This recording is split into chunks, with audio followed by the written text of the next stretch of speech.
आइए बच्चों, तो इस चैप्टर का नाम है, देखो, financial statement of non profit organisation. ठीक है, तो ये चैप्टर, पहली बात तो ये कि 15 नंबर तक की वेटेज रखता है, एग्ज़ाम के लिए बहुत इंपॉर्टेंट है। अच्छा, अब इस चैप्टर में हमारा नाम है फाइनेंशियल स्टेटमेंट्स। तो इसमें हमको बनाने तो होते हैं फाइनेंशियल स्टेटमेंट्स, लेकिन किसके फाइनेंशियल स्टेटमेंट्स बनाने होते हैं? एनपीओ के, नॉन प्रॉफिट ऑर्गेनाइजेशंस के। तो ये चैप्टर आप जब भी रिवाइज़ करो, इसका जब भी क्वेश्चन सॉल्व करो, तो बेसिक बातें क्या क्या ध्यान में रखना है। देखो, सबसे पहले तो ये कि एनपीओ वाले के जो फाइनेंशियल स्टेटमेंट्स होते हैं वो ये 3 चीज़ें होती हैं। ठीक है, क्या क्या हैं 3 चीज़ें? एक होता है रिसिप्ट एंड पेमेंट अकाउंट। ठीक है, रिसिप्ट एंड पेमेंट अकाउंट का मतलब हो गया कि ये एक कैश बुक की तरह है कि भाई पैसा आया, कैश आया तो रिकॉर्ड कर लिया, या कैश गया तो रिकॉर्ड कर लिया। ठीक है, दूसरा ये बनाते हैं इनकम एंड एक्सपेंडिचर अकाउंट। ये एक तरह से इनका main profit and loss account है, जिससे ये पता लगाते हैं कि इनको कितना फ़ायदा हुआ या कितना नुकसान हुआ। ठीक है, तो ये ध्यान रखना है। और तीसरा होता है इनका बैलेंस शीट। बैलेंस शीट जैसे हर कंपनी बनाती है तो वैसे ही एनपीओ वाले भी बनाते हैं। तो ये इनके 3 फाइनेंशियल स्टेटमेंट्स होते हैं। ठीक है, तो रिसिप्ट एंड पेमेंट अकाउंट जो होता है उसका कॉन्सेप्ट क्या है कि देखो, इसमें पहली बात तो ये कि ये कैश बुक की तरह बनाना है, ये अपने माइंड में रखना है आपको। दूसरी चीज़ ये कि इसमें हम कैश वाली और बैंक वाली ट्रांजैक्शंस रिकॉर्ड करते हैं। अब कोई भी ट्रांजैक्शन मान लो क्रेडिट बेसिस की है, या कोई भी ट्रांजैक्शन ऐसी है जो मान लो एक्रूवल नेचर की है, वो इसमें रिकॉर्ड नहीं होगी, क्योंकि इस अकाउंट का फंडा है पैसा आएगा या पैसा जाएगा तो ही रिकॉर्ड करेंगे, क्योंकि इसको हम कैश बेसिस पर प्रिपेयर करते हैं। ठीक है, अच्छा, लेकिन इसमें एक और ख़ासियत क्या होती है कि अगर मान लो इसमें आपका कोई कैपिटल नेचर ट्रांजैक्शन है। कैपिटल नेचर ट्रांजैक्शन का मतलब होता है आपने कोई बहुत बड़ा एसेट खरीद लिया, या आपने कोई एसेट बेच दिया, या आपने कहीं से लोन ले लिया, तो ये सब चीज़ें भी हम रिकॉर्ड करते हैं, क्योंकि पैसा तो आ रहा है या जा रहा है। और जो रेवेन्यू नेचर ट्रांजैक्शंस होते हैं, जैसे आपको सब्सक्रिप्शन के पैसे मिल गए, आपने सैलरी दे दी, आपने रेंट दे दिया, या कोई भी ऐसा खर्चा छोटा वाला रेगुलर नेचर का, वो भी इसमें रिकॉर्ड होता है। तो इस अकाउंट के अंदर कैपिटल नेचर और रेवेन्यू नेचर दोनों चीज़ों को रिकॉर्ड करना है। तो इतना बेसिक कॉन्सेप्ट अपने माइंड में लेकर चलना। ठीक है, अब जब आप इसको बनाते हो तो बहुत ही सिंपल कैश बुक की तरह बनेगा। डेबिट साइड पर आपको देखो दिखाई देंगी सारी रिसिप्ट्स, उसमें ओपनिंग बैलेंस भी आ गया, उसमें कैपिटल नेचर की रिसिप्ट भी आ गई, उसमें रेवेन्यू नेचर की रिसिप्ट भी आ गई। लेकिन हाँ, कोई भी नॉन कैश ट्रांजैक्शन नहीं आएगा। और क्रेडिट साइड की बात करूँ तो क्रेडिट साइड में आपके कैपिटल नेचर पेमेंट्स भी आ गए, रेवेन्यू नेचर पेमेंट्स भी आ गए, क्लोजिंग कैश बैलेंस भी आ गया, बस कोई भी नॉन कैश ट्रांजैक्शन नहीं आएगा। ठीक है, तो ये इसका कॉन्सेप्ट याद रखना है। अच्छा, दूसरा जो होता है इनकम एंड एक्सपेंडिचर अकाउंट, वो एक प्रकार का होता है PNL account, profit and loss account. तो जैसे हम किसी भी बिजनेस का प्रॉफिट या लॉस पता लगाते हैं, तो हम ऐसे ही एनजीओ का इनकम एंड एक्सपेंडिचर अकाउंट से सरप्लस या डेफिसिट पता लगाते हैं। तो ये होता है एक्रूअल बेसिस पर बनने वाला। मतलब एक्रूअल बेसिस का मतलब क्या है कि अगर मान लो कोई आउटस्टैंडिंग एक्सपेंस है तो वो भी इसमें रिकॉर्ड करेंगे, कोई प्रीपेड एक्सपेंस है तो वो भी इसमें से मतलब डिडक्ट करेंगे। तो हर वो चीज़ हमें रिकॉर्ड करनी है जैसे हम normal profit and loss account में करते हैं। लेकिन सबसे बड़ी बात ये है कि इसमें हम सिर्फ रेवेन्यू नेचर ट्रांजैक्शंस ही रिकॉर्ड करते हैं, है ना, क्योंकि ये हमारा प्रॉफिट या लॉस बताता है। तो इसमें हम अपने रेगुलर नेचर वाले ट्रांजैक्शंस को ही रिकॉर्ड करते हैं। कोई भी कैपिटल नेचर ट्रांजैक्शन इसमें रिकॉर्ड नहीं होगी। ये आपको बस अपने माइंड में लेकर चलना है। ठीक है ना, तो इसका फॉर्मेट क्या होगा? डेबिट साइड पे एक्सपेंडिचर्स लिखेंगे आप, और क्रेडिट साइड पर इनकम लिखेंगे आप। तो इसमें जो भी एक्सपेंडिचर हैं रेवेन्यू नेचर वाले या नॉन कैश वाले, वो सब आ जाएंगे, और जो भी इनकम है रेवेन्यू नेचर वाली या नॉन कैश वाली, वो क्रेडिट साइड पर आ जाएंगी। और आपका जो बैलेंस बचेगा वो क्या होगा? या तो सरप्लस, फ़ायदा है, या डेफिसिट अगर नुकसान है। ठीक है, तो ये इसका कॉन्सेप्ट हो गया। अच्छा, तीसरी चीज़ बनाते हैं ये बैलेंस शीट। बैलेंस शीट तो नॉर्मल बनती है, लेकिन बैलेंस शीट के अंदर इनकी फंड बेस्ड अकाउंटिंग होती है, जो मैंने आपको बताया था मेन लेक्चर में कि फंड बेस्ड अकाउंटिंग का मतलब ये होता है कि तो फंड बेस्ड अकाउंटिंग जो होती है वो क्या होती है, ठीक है। बैलेंस शीट में बाकी सब चीज़ें तो नॉर्मल है। अब फंड बेस्ड अकाउंटिंग में आपको ये बताया था मैंने कि एनजीओ वाले दो तरह के फंड मेंटेन करते हैं, दो मटके हैं। एक तो है येलो कलर का जिसको बोलते हैं जनरल फंड या कैपिटल फंड, ठीक है, और एक है ब्लू कलर का। अब ब्लू कलर का जो फंड होता है वो कोई भी स्पेसिफिक फंड होता है। अब जैसे कुछ एनजीओ बिल्डिंग फंड मेंटेन कर सकते हैं, कुछ हो सकता है स्पोर्ट्स फंड मेंटेन कर सकते हैं, या कुछ हो सकते हैं कोई और फंड मेंटेन कर सकते हैं किसी स्पेसिफिक पर्पस के लिए, ठीक है। अब जनरल फंड जो होता है येलो वाला वो तो है नॉर्मल कि भाई एक वो तो एक तरह से कैपिटल की तरह है, जैसे प्रोप्राइटर की कैपिटल होती है कि ओपनिंग बैलेंस होगा, जो भी प्रॉफिट है वो उसमें जुड़ जाएगा, या डेफिसिट है तो माइनस हो जाएगा। अच्छा, कुछ चीज़ें कभी कभी क्वेश्चन कहता है कैपिटलाइज कर दो जहाँ हाथ का निशान बनाए, तो अगर क्वेश्चन कह रहा है कैपिटलाइज कर दो तो हम उन चीज़ों को भी कैपिटल फंड में मतलब जोड़ लेते हैं, है ना, लायबिलिटी बना देते हैं।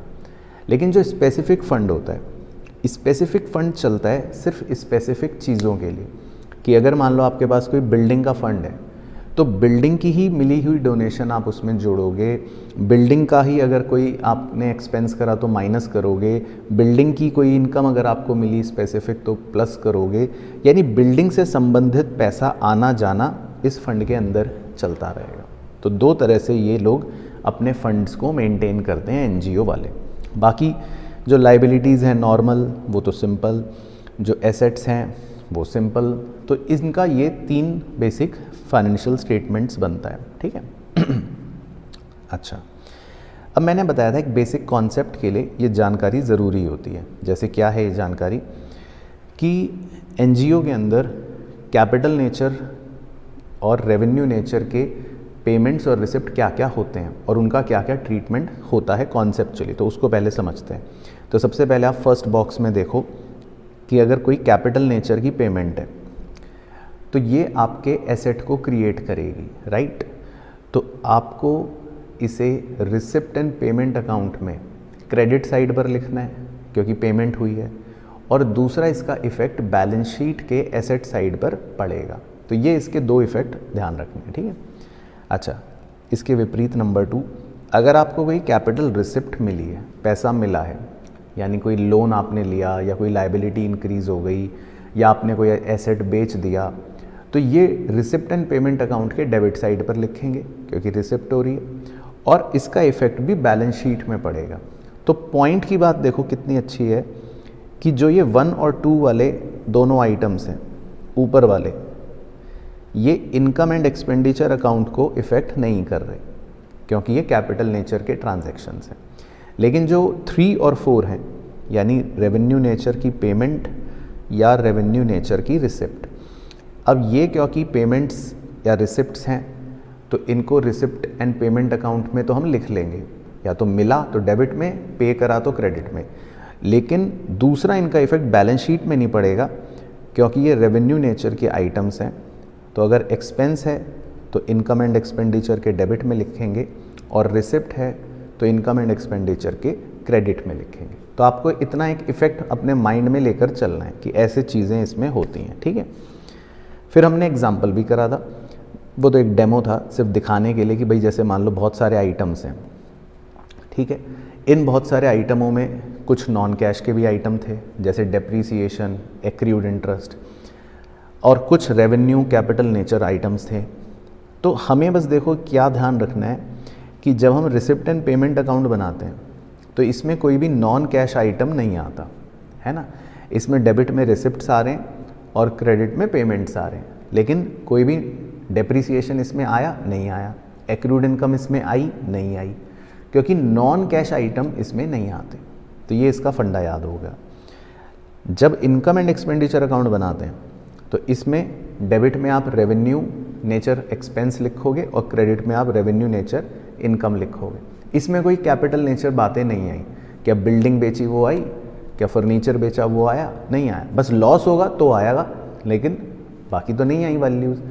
अच्छा, लेकिन इसमें अगर कोई नॉन कैश या एक्रूड इंटरेस्ट है या डेप्रीसिएशन जैसी नॉन कैश आइटम है, वो सब चीज़ें रिकॉर्ड होती है।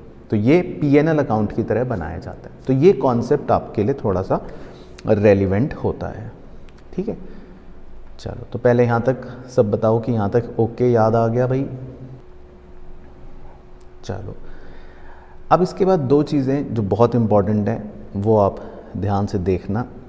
अब देखो जैसे इस चैप्टर के क्वेश्चन में कैसा आएगा, एग्ज़ाम के लिए आप मेंटली प्रिपेयर रहना। इसमें एडजस्टमेंट्स दे रखी होती हैं कुछ कुछ, है ना। अब क्या क्या होती हैं, मान लो सब्सक्रिप्शन की कुछ एडजस्टमेंट दे देगा, सैलरी की दे देगा, मतलब किसी भी चीज़ की वो कुछ एडजस्टमेंट दे देगा, ओपनिंग क्लोजिंग दे देगा, आउटस्टैंडिंग दे देगा, एक्रूड दे देगा, इस तरह से मतलब आपको परेशान करा जाएगा, ठीक है। तो लेकिन आपको क्या करना है, एक बड़ा सिंपल फंडा जो यहाँ आपको सिखाया था एक्सपेंस वाला, वो याद रखना है कि कोई भी एक्सपेंस से रिलेटेड अगर वो एडजस्टमेंट दे तो आप कुछ मत करो, आप सिंपली अकाउंट रफ में बना लो चाहे, लेकिन बना लो, इससे गलती नहीं होती। इससे क्या करना है आपको, उसने अगर आपको प्रीपेड एक्सपेंस दे रखा है ओपनिंग वाला, उसे डेबिट साइड पर लिख लो।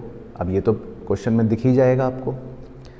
फिर रिसिप्ट एंड पेमेंट अकाउंट में जितनी भी पेमेंट कर रखी है उसको भी डेबिट साइड पे लिख लो, वो भी दिख ही जाएगी आपको। और अगर उसका कोई आउटस्टैंडिंग एक्सपेंस भी दे रखा है आपको तो उसका क्लोजिंग बैलेंस वो भी डेबिट साइड पर लिख लो। तो आपको तीन चीज़ें डेबिट साइड पर लिखनी है जो क्वेश्चन में दे रखी होंगी, बस आपका काम है देखना। अब उतना तो करना ही पड़ेगा, देखना तो पड़ेगा ही।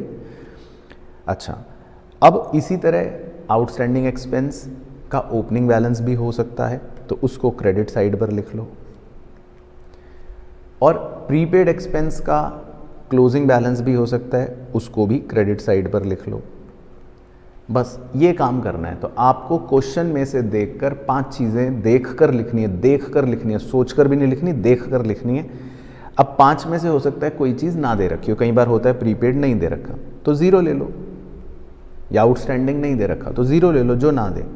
लेकिन आपको काम क्या करना है, रफ में 5 चीज़ें लिख लेनी है फटाफट से, चाहे रफ में लिख लो बस। फिर आप टोटल करना अकाउंट का, आपका जो बैलेंसिंग फिगर बचेगा ना, वो ये पता लग जाएगा कि हमारा एक्सपेंडिचर कितना हुआ है, हमारा खर्चा कितना हुआ है, और उस खर्चे को आप अपने इनकम एंड एक्सपेंडिचर अकाउंट के एक्सपेंडिचर में लिख लेना, बस ये है। अच्छा, लेकिन कुछ क्वेश्चंस में इनकम एंड एक्सपेंडिचर अकाउंट दे रखा होता है और रिसिप्ट एंड पेमेंट अकाउंट बनाना पड़ता है, तो उसमें भी चिंता की बात नहीं है, ये अकाउंट यूनिवर्सली काम करेगा।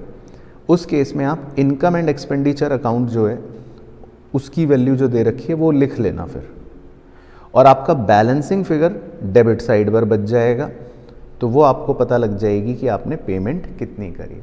तो पॉइंट ये है कि ये अकाउंट यूनिवर्सल है, इसके बाहर कुछ नहीं है। 6 बातें इसमें लिखनी है, 5 मेंशन्ड होंगी, 1 आपको फाइंड करनी होगी। तो ये एक ऐसा अकाउंट है जिससे आप किसी भी तरह की एक्सपेंस वाली एडजस्टमेंट सॉल्व कर सकते हो। एक्सपेंस वाली का मतलब है चाहे कोई भी एक्सपेंस हो, सैलरी हो, रेंट हो, ऑडिट फ़ी हो, कोई भी क्वेश्चन सॉल्व कर लेना, इससे हर तरह का एक्सपेंस आपका सॉर्ट हो जाएगा। And same applies for income, जो आपको समझाया था कि इनकम के लिए भी ये वैसे फॉर्मूला था कि आप रटने के लिए ये भी रट सकते हो, लेकिन अकाउंट को फॉलो करो, सबसे यूनिवर्सल तरीका है और गलती प्रूफ तरीका है, गलती कभी होगी नहीं। अच्छा, इसी तरह कोई भी इनकम वाले एडजस्टमेंट हो, सबसे बड़ी एडजस्टमेंट इनकम में कौन सी होती है, सब्सक्रिप्शन की। सब्सक्रिप्शन इनकम मिला और आउटस्टैंडिंग हो गया, एडवांस हो गया, ये सब चीज़ें दे रखी होंगी। तो इनकम की एडजस्टमेंट को भी कैसे सॉल्व करना है आपको, रफ में ये अकाउंट बना लो छोटा सा, सब कुछ दे रखा होगा। एक्रूड इनकम कितनी है, ओपनिंग बैलेंस वो लिख लो। एक्रूड इनकम क्लोजिंग बैलेंस कितनी है वो क्रेडिट में लिख लो। इसी तरह आपको कितना एडवांस मिला साल के शुरुआत में, मतलब बिगिनिंग में, वो क्रेडिट में लिख लो। आपके पास कितना एडवांस है इस साल, मतलब एंड के लिए, उसे डेबिट में लिख लो। फिर आपको कितने सब्सक्रिप्शन रिसीव हुए हैं वो आपको रिसिप्ट एंड पेमेंट अकाउंट में दिख जाएगा, है ना, उसको क्रेडिट में लिख लो, ये रिसिप्ट्स। तो आपको ऑटोमेटिकली बैलेंसिंग फिगर पता लग जाएगी कि हमारी सब्सक्रिप्शन इनकम कितनी हुई, ये वाली डेबिट में। बस, तो आपको यूनिवर्सल चीज़ याद रखनी है, 6 बातें जो 5 आपको देख कर लिखनी है क्वेश्चन में से, और एक छठी बैलेंसिंग फिगर बच जाएगी। तो ये 2 अकाउंट ऐसे हैं कि इनको घोट के पी लो अच्छे से, इस पूरे चैप्टर में रामबाण काम करेंगे आपके लिए, ठीक है, एक्सपेंस और इनकम। बाकी कुछ आइटम्स फिर हमने पढ़े थे कि भाई ये वैसे फॉर्मूला लिखा है वो तो उसी में कवर हो जाएगा, जिनका ट्रीटमेंट आपको पता होना चाहिए इस चैप्टर के लिए, ठीक है, तो वो आप देख सकते हो, इससे पूरा चैप्टर ही रिवाइज हो जाएगा। सारे आइटम्स हैं इसके अंदर मेन वाले। एक है देखो सब्सक्रिप्शंस। सब्सक्रिप्शन हमारी रेवेन्यू रिसिप्ट है, तो आपको इसको दो जगह कहाँ कहाँ लिखना है वो दे रखा है, रिसिप्ट एंड पेमेंट में क्योंकि रिसिप्ट हो गई डेबिट साइड, और इनकम एंड एक्सपेंडिचर में क्रेडिट साइड इनकम है, ठीक है। डोनेशन नंबर 2, अगर जनरल डोनेशन मिली आपको नॉर्मल तो रेवेन्यू रिसिप्ट है, तो रिसिप्ट एंड पेमेंट में डेबिट साइड और इनकम एंड एक्सपेंडिचर में क्रेडिट साइड इनकम है। लेकिन अगर स्पेसिफिक डोनेशन मिली तो वो कैपिटल रिसिप्ट है, तो वो रिसिप्ट्स एंड पेमेंट अकाउंट में तो आएगा लेकिन इनकम एंड एक्सपेंडिचर अकाउंट में नहीं आएगा, वो हमारी इनकम नहीं है, वो फिर बैलेंस शीट में लायबिलिटी साइड पर चला जाएगा, या तो स्पेसिफिक फंड में जुड़ जाएगा या फिर अलग से चला जाएगा, लेकिन जाएगा लायबिलिटी साइड पर, ये ध्यान रखना है स्पेसिफिक डोनेशन। बाकी एंट्रेंस फीस आपको मिला, एडमिशन फीस आपको मिला, तो वो भी एक कैपिटल रिसिप्ट है, तो वो भी बैलेंस शीट में लायबिलिटी साइड पर चला जाएगा। बाकी रिसिप्ट एंड पेमेंट में तो रिसिप्ट में आ ही जाएगा। लाइफ मेंबरशिप फीस आपको मिली, वो भी कैपिटल रिसिप्ट है, तो सेम ट्रीटमेंट।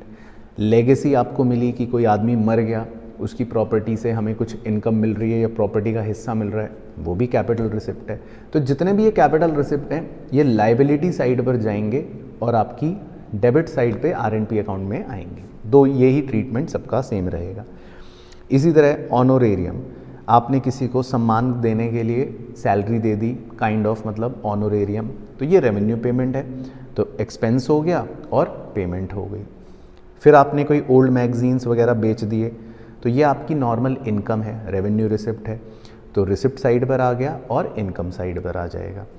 आपने अपना कोई एसेट बेच दिया, तो ये कैपिटल रिसिप्ट होती है, तो रिसिप्ट साइड पर आएगी, लेकिन इसका प्रभाव बैलेंस शीट पर पड़ेगा, आपके एसेट में से वो वैल्यू कम हो जाएगी। बाकी जो लॉस या गेन होगा वो obviously income and expenditure account में चला जाएगा। उसके बाद देखो एक बड़ा ही स्पेशल चीज़ इसमें होती है एनजीओज़ को लेकर कि ये अपने स्टॉक को कुछ कंज्यूम कर लेते हैं, तो इस पर भी थोड़ा सा फोकस कर लेना। एडजस्टमेंट अगर मुश्किल क्वेश्चन की आती है तो ये वाले उसमें इंक्लूड कर सकते हैं कि वो अपने स्टॉक का कुछ हिस्सा कंज्यूम कर लेते हैं और उसको हम अपना एक्सपेंडिचर मानते हैं और तो रिकॉर्ड करते हैं, लेकिन कंज्यूम कितना करा ये निकालना होता है। तो उसका एक यूनिवर्सल फार्मूला है, सिंपल है वैसे तो, बेसिक फार्मूला तो क्या है कि मान लो लेट से आपके पास ओपनिंग स्टॉक था 100 रुपये का, फिर आपने 50 रुपये का परचेज़ कर लिया तो हो गया 50, उसमें से 30 रुपये का मान लो आपने बेच दिया, बच गया 120। अब क्लोजिंग में वैल्यू बची है 95, तो क्वेश्चन ये आता है कि बाकी 25 कहाँ गए। तो वही जो 25 बेसिकली हमें लगा ये कहाँ गए, उसका मतलब होता है वो 25 हमने कंज्यूम कर लिए। तो कभी भी हमें कंज्यूम्ड पार्ट निकालना हो किसी भी स्टॉक का, तो उसका एक फॉर्मूला है बड़ा सिंपल सा कि भाई opening stock plus purchase minus अगर हमने कुछ सेल करा है तो उसकी मतलब book value minus closing stock, तो हमें पता लग जाएगा कि हमने कितना कंज्यूम करा है ना। तो ये एक यूनिवर्सल फार्मूला बन गया, मैथमेटिकल फार्मूला बन गया। लेकिन हमने इसमें ये बताया था आपको कि कभी कभी परचेज आपको नहीं दे रखी होगी, तो ये इसमें वो थोड़ी सी चालाकी कर देते हैं कि परचेज जो है वो क्या करते हैं, मिसिंग छोड़ देते हैं। तो परचेज को भी हम पहले निकाल सकते हैं, जिसके लिए मैंने आपको कहा था कि आप एक क्रेडिटर अकाउंट भी बना सकते हो, नहीं तो फॉर्मूला भी प्लस माइनस करके भी निकाल सकते हो। लेकिन अकाउंट का लॉजिक क्या है वो देख लो। अब मान लो आपने क्रेडिटर अकाउंट बनाया, तो आपको सिर्फ 3 चीज़ें डेबिट साइड पर लिखनी है। क्या क्या? आपने उसको कुछ एडवांस दे रखा है तो उसका ओपनिंग बैलेंस लिख लो, ये तो गिवन होगा। आपने उसको कितनी पेमेंट करी है ये रिसिप्ट एंड पेमेंट अकाउंट में दिख रही होगी, वो लिख लो। और उस क्रेडिटर का जो भी क्लोजिंग बैलेंस दे रखा है वो लिख लो। तो 3 चीज़ें आपको डेबिट साइड पर लिखनी है जो दे रखी होंगी, और क्रेडिट साइड पर सिर्फ 2 चीज़ें लिखनी है, उस क्रेडिटर का जो ओपनिंग बैलेंस दे रखा है और उसको अगर आपने कोई एडवांस दे रखा है तो उसका क्लोजिंग बैलेंस, बस। तो 2 चीज़ें क्रेडिट साइड पर लिखनी है। तो इसमें ऑटोमेटिकली आपका बैलेंसिंग फिगर क्रेडिट साइड पर बचेगा जो आप देख रहे हो येलो कलर का, और वो येलो कलर का जो बैलेंस बचा है वो होता है क्रेडिट परचेज, यानी कि आपने कितने गुड्स या कितना स्टॉक उधार पर खरीदा है, बस वो निकालना है बेसिकली। उसके बाद स्टॉक अकाउंट तो मैंने ऐसे ही बनाया था, उसका फंडा तो सेम है कि भाई ओपनिंग स्टॉक लिख लिया, डेबिट साइड पर आपकी कैश परचेज अगर है वो आ गई, क्रेडिट परचेज जो है वो क्रेडिटर अकाउंट से आ गई, तो ये तीनों चीज़ें प्लस हो गई, और माइनस कर दिया जो आपने सेल करा था उसकी बुक वैल्यू माइनस कर दी, और जो क्लोजिंग स्टॉक था वो माइनस कर दिया, तो ऑटोमेटिकली एक बैलेंसिंग फिगर बच गई 25 रुपये की, जिसको हम कहते हैं कंज्यूम्ड पार्ट, जो इनकम एंड एक्सपेंडिचर अकाउंट में एक्सपेंस की तरह आ जाएगा। तो यहाँ पर आपको देखो दिख रहा है 25 रुपये हमारे एक्सपेंडिचर की तरह आ गए, तो जिसे हम बोलते हैं कंज्यूम्ड पार्ट ऑफ स्टॉक। ठीक है, तो बस ये इसमें सबसे इम्पॉर्टेंट कॉन्सेप्ट होता है। बाकी रटने के लिए मैंने कहा था इसका एक मैथमेटिकल आप फॉर्मूला बना सकते हो कि भाई जो जो चीज़ें मतलब डेबिट में लिखी थी वो प्लस कर ली, क्रेडिट वाली को माइनस कर दिया, तो इस तरह से भी हम कंज्यूम्ड पार्ट को निकाल सकते हैं। बस ये कॉन्सेप्ट था, और हमने इसी के एग्जाम्पल भी करे थे, वो तो खैर आपको क्वेश्चन में भी दिखा दूंगा। तो इस तरह का क्वेश्चन में एडजस्टमेंट आता है कि आपको रिसिप्ट एंड पेमेंट अकाउंट के अंदर कुछ इन्फॉर्मेशन दे रखी होगी, और इस तरह से ओपनिंग क्लोजिंग आपको बैलेंसेस दे रखे होंगे, उसमें इनकम भी है, एक्सपेंस भी है, क्रेडिटर भी है, स्टॉक भी है, और फिर आपको सब्सक्रिप्शन अकाउंट जैसे हमने बनाकर सब्सक्रिप्शन की देखो इनकम फाइंड करी, फिर हमने मेडिसिन का कंज्यूम्ड पार्ट निकाला, क्रेडिटर अकाउंट बनाया, और स्टॉक अकाउंट बनाकर ये पता लगा लिया कि हमने कितनी मेडिसिन कंज्यूम करी है। तो ये एक स्टैंडर्ड एडजस्टमेंट है, ध्यान रखना आपके क्वेश्चन के अंदर, इसको फोकस करके पढ़ना। तो ये देखो हमारा कंज्यूम्ड पार्ट एक्सपेंडिचर की तरह रिकॉर्ड हो जाता है। बस तो एडजस्टमेंट्स की अगर हम बात करें तो 2-3 एडजस्टमेंट्स ही चलेंगी पूरे चैप्टर में, एक एक्सपेंस से रिलेटेड, एक इनकम से रिलेटेड, और थोड़ा सा अगर घुमाना होगा उसको तो आपको कंज्यूम्ड पार्ट वाली एडजस्टमेंट दे देगा। बस तो ये है पूरा कॉन्सेप्ट। तो अब एक बार आपको बुक से दिखा देता हूँ और इसी में मार्क कर लेना आप भी अपनी बुक में। देखो इंट्रोडक्शन तो सिंपल है, ये सब आपको पता ही है कि भाई क्या होता है, ठीक है। फिर रिसिप्ट एंड पेमेंट अकाउंट, ये मैंने आपको बता ही दिया, इसका नेचर, इसकी कहानी, ये सब आपको पता चल गई। इलस्ट्रेशन 1 तो बस एक बार ऊपर से नज़र मार लेना, ठीक है, ये करने की ज़रूरत नहीं है। RNP अकाउंट बनाने को कह रहा है बस। बाकी RNP अकाउंट के लिमिटेशंस बेसिकली जो एक तरह से कैश अकाउंट के या कैश बुक के होते हैं वही सेम लिमिटेशन है इसमें कि भाई एक्रूअल बेसिस को ये रिकॉर्ड नहीं करता, सही प्रॉफिट इससे पता नहीं चलता, ठीक है। अच्छा, तीसरा कॉन्सेप्ट INE अकाउंट, ये भी आपको पता चल गया, सेम इसका सारा कॉन्सेप्ट आपको पता चल गया, वो सब बातें। अब इनकम के सोर्सेज के कुछ एग्जांपल्स हैं, और इसके बाद RNP अकाउंट और INE अकाउंट के बीच में क्या डिफरेंस है ना, वो भी आपको पता चल गया। उसके बाद RNP अकाउंट से हम income and expenditure account prepare करते हैं वो। बाकी इलस्ट्रेशन 2 आप एक बार बस देख लेना, इसमें आपको इनकम निकालनी है, ठीक है। तो इस इलस्ट्रेशन में आप अपने इनकम अकाउंट का कॉन्सेप्ट यूज़ कर सकते हो जस्ट फॉर रिवीजन, एक बार देखने के लिए, ठीक है। तो उससे आपको पता लग जाएगा। हालांकि इन्होंने यहाँ पर इनकम अकाउंट खुद बनाकर दे रखा है, तो बस इसको भी आप ऊपर से देख लेना, कुछ ज़्यादा करने की ऐसे ज़रूरत नहीं है। सेम इलस्ट्रेशन 3, इसमें आपके एक्सपेंस अकाउंट का रिवीजन हो जाएगा, तो वो इन्होंने वैसे बनाकर दे रखा है, ये रहा सैलरी अकाउंट, तो इसको भी बस आप ऊपर से देख लेना, करने की ज़रूरत नहीं है, क्योंकि ये तो सिर्फ ऐसी बेसिक बातें हैं फ्लो बनाने के लिए। बाकी फिर बैलेंस शीट आपको पता ही चल गई, फंड बेस्ड अकाउंटिंग करते हैं।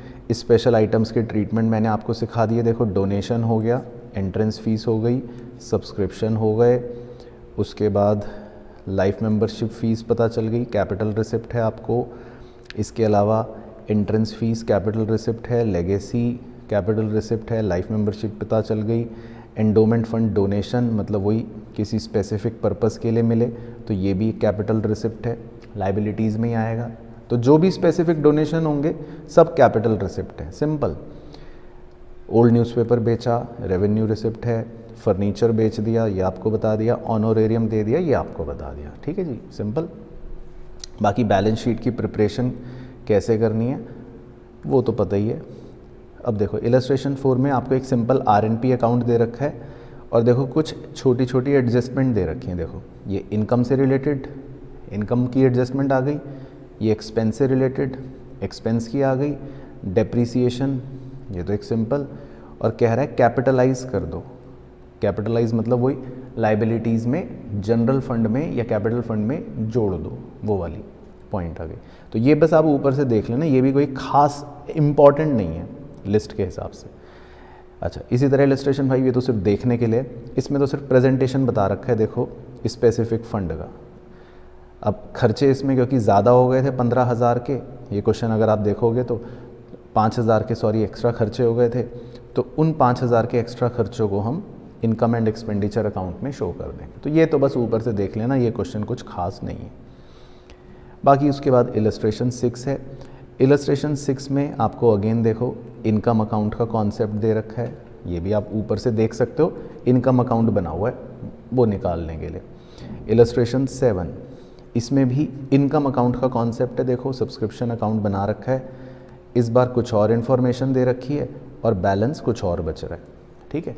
तो ये दोनों क्वेश्चन आप देख सकते हो, छोटे क्वेश्चन छोटे मार्क्स में आ सकते हैं, लेकिन इसमें दोनों में इनकम अकाउंट का कॉन्सेप्ट यूज़ हो रहा है, ठीक है। तो देखो कुछ भी अभी तक नया नहीं है। बाकी एक इलस्ट्रेशन जो पहला आप थोड़ा सा प्रैक्टिस के लिए ज़रूर मार्क कर लो, एक तो इलस्ट्रेशन 8 कर लेना, ठीक है। ये करना, ये हाथ से लिख कर करना, तो मैं जिन पे स्टार लगा रहा हूँ वो इसका मतलब आप हाथ से लिख कर करना, ये इंपॉर्टेंट है। तो क्योंकि ये थोड़ा सा एग्जाम ओरिएंटेड क्वेश्चन होता है, प्रॉपर बाकायदा RNP अकाउंट है, प्रॉपर बाकायदा ओपनिंग क्लोजिंग एडजस्टमेंट्स दे रखी हैं आपको, ठीक है। तो इसमें आपको INE अकाउंट बनाना होता है, फुल क्वेश्चन है, full fledged. Closing balance sheet बनानी होती है और साथ ही साथ आपको ओपनिंग बैलेंस शीट बनानी होती है, क्योंकि आपको ओपनिंग कैपिटल फंड निकालना होता है। तो ये क्वेश्चन आप पहला एक वार्म अप क्वेश्चन के लिए रखना, लेकिन हाथ से लिख कर करना, ठीक है। उसके बाद आपको इलस्ट्रेशन 9 दे रखा है, 9 भी सेम लाइंस पर है, RNP अकाउंट है, कुछ एडजस्टमेंट्स हैं और आपको तीनों चीज़ें प्रिपेयर करनी है, ठीक है। तो ये आप एक बार ऊपर से गो थ्रू कर लेना, क्योंकि सेम पैटर्न पर है। फिर इसके बाद जो इलस्ट्रेशन 10 दे रखा है आपको, नेक्स्ट ये वाला, इस पे तो 2 स्टार लगा रहा हूँ। मेरे हिसाब से तो बस आप इसको ज़रूर अच्छे से कर जाओ, क्योंकि ये बहुत ही स्पेशल क्वेश्चन है। पहली बात तो इम्पॉर्टेंट है, इसमें आपको इनकम एंड एक्सपेंडिचर अकाउंट दे रखा है, ठीक है, और एडजस्टमेंट तो चलो ठीक है, इनकम वाली दे रखी हैं, कुछ इधर उधर की दे रखी हैं, और इसमें क्वेश्चन आपको रिसिप्ट एंड पेमेंट अकाउंट कह रहा है बनाकर दिखाओ। तो इसमें मतलब आपको थोड़ा सा अलगपन लगेगा, क्योंकि रिसिप्ट एंड पेमेंट अकाउंट आपको बनाना खुद पड़ रहा है, और इसमें बनाने के बाद आपका बैलेंसिंग फिगर मतलब ओपनिंग बैलेंस बचेगा, और बैलेंस शीट भी बनानी है आपको अपने आप। तो एक तो क्लोजिंग बैलेंस शीट बनाओगे आप, और वर्किंग नोट में ओपनिंग बैलेंस शीट भी आपको बनानी पड़ेगी। तो इलस्ट्रेशन 10 मस्ट डू क्वेश्चन हो गया, अच्छे से करके जाना, 2 बार चाहे लिख कर करके जाना, कोई दिक्कत नहीं है, ठीक है। उसके बाद इलस्ट्रेशन जो 11 आपको दे रखा है वो सेम लाइंस पर क्वेश्चन है, ओपनिंग बैलेंस शीट तो गिवन ही है, और आपको रिसिप्ट एंड पेमेंट अकाउंट दे रखा है, तो आपको इनकम एंड एक्सपेंडिचर अकाउंट इसमें बनाना है, ठीक है। तो वो सिंपल है, और क्लोजिंग बैलेंस शीट बनानी है। तो ये एक सिंपल क्वेश्चन है, या मतलब सेम स्टैंडर्ड क्वेश्चन है। उसके बाद इलस्ट्रेशन जो 12 है, इसके अंदर आपको इनकम एंड एक्सपेंडिचर अकाउंट दे रखा है और आपको रिसिप्ट एंड पेमेंट अकाउंट बनाना है। तो अगर आप इलस्ट्रेशन 10 कर लोगे तो ये उस सेम लाइंस पर क्वेश्चन है, और बैलेंस शीट भी आपको ओपनिंग वाली दे रखी है, तो बस आपको रिसिप्ट एंड पेमेंट अकाउंट बनाने को बोल रहा है, वो बनाना है, और बस, ठीक है। तो वो भी सेम लाइंस पर है। अच्छा, फिर एक बड़ा क्वेश्चन है, लेकिन क्योंकि एक ही क्वेश्चन है तो ज़रूर करके जाना है, जिसमें आपको एक कॉलेज या किसी स्कूल के बारे में कुछ संबंधित चीज़ें दे रखी होंगी, इलस्ट्रेशन 13, ठीक है। तो इस पर भी मैं स्टार लगा देता हूँ, इसको एक बार ज़रूर कर लेना। तो ये एक मस्ट डू क्वेश्चन है इसमें, ठीक है, क्योंकि ये यूनिक क्वेश्चन है, तो इसकी यूनिकनेस की वजह से आप इसको कर जाना। तो इसमें आपको थोड़ा सा एक अलग वैरायटी मिलेगी, और एडजस्टमेंट लेकिन वही हैं, जैसे ये देखो कंज्यूम्ड वाली, उसके अलावा ये इनकम से रिलेटेड, ये तो चलो एक नॉर्मल पॉइंट है, और ये डेप्रीसिएशन चौथी एडजस्टमेंट, ठीक है। बाकी बनाना वही है आपको, इनकम एंड एक्सपेंडिचर अकाउंट, और उसके बाद क्लोजिंग बैलेंस शीट, और बस, ठीक है। तो बनाना वही है आपको बस। तो ये इलस्ट्रेशन जो मार्क करा है वो इम्पॉर्टेंट है। ट्रू फॉल्स एक बार आप जस्ट रीड कर लेना, देख लेना, एमसीक्यू भी सारे डिस्कस कर ही रखें। बाकी प्रैक्टिकल क्वेश्चन में भी आप 1 मार्क कर लो 1। इसके एडजस्टमेंट्स की वजह से ये क्वेश्चन इंपॉर्टेंट है, एक बार ज़रूर इसको हाथ से करना। इसमें आपको अच्छे एडजस्टमेंट्स दे रखे हैं और इसमें आपका मतलब पूरा स्टैंडर्ड क्वेश्चन कवर भी हो जाएगा। INE अकाउंट बनाना है और बैलेंस शीट्स बनानी है, तो ये बड़ा क्वेश्चन है, एग्ज़ाम में भी आएगा तो ज़्यादा वेटेज का आएगा, ठीक है। बाकी क्वेश्चन नंबर 2 जो है वो एक तरह से सिंपल क्वेश्चन है, उसमें ज़्यादा कुछ नहीं करना, तो ये तो आप ऐसे ही बस देख भी सकते हो ऊपर से। इसी तरह क्वेश्चन 3 भी सिंपल है, इसमें भी ज़्यादा कुछ खास नहीं है, देख सकते हो। बाकी इसमें देख लेना, RNP अकाउंट बनाना है और इनकम एंड एक्सपेंडिचर अकाउंट बनाना है फॉर द ईयर और बैलेंस शीट बनानी है। तो एक बार इसको जस्ट गो थ्रू कर लेना बस, लेकिन 1 जो है वो सबसे ज़्यादा इंपॉर्टेंट है। तो कुल मिलाकर मैं आपको 4 क्वेश्चन बताए जो वो अच्छे से करना, लिख कर हाथ से, बाकी तो सब कुछ गो थ्रू भी कर लोगे तो हो जाएगा। तो ये है बेसिकली आपके पूरे NPO का लेखा जोखा।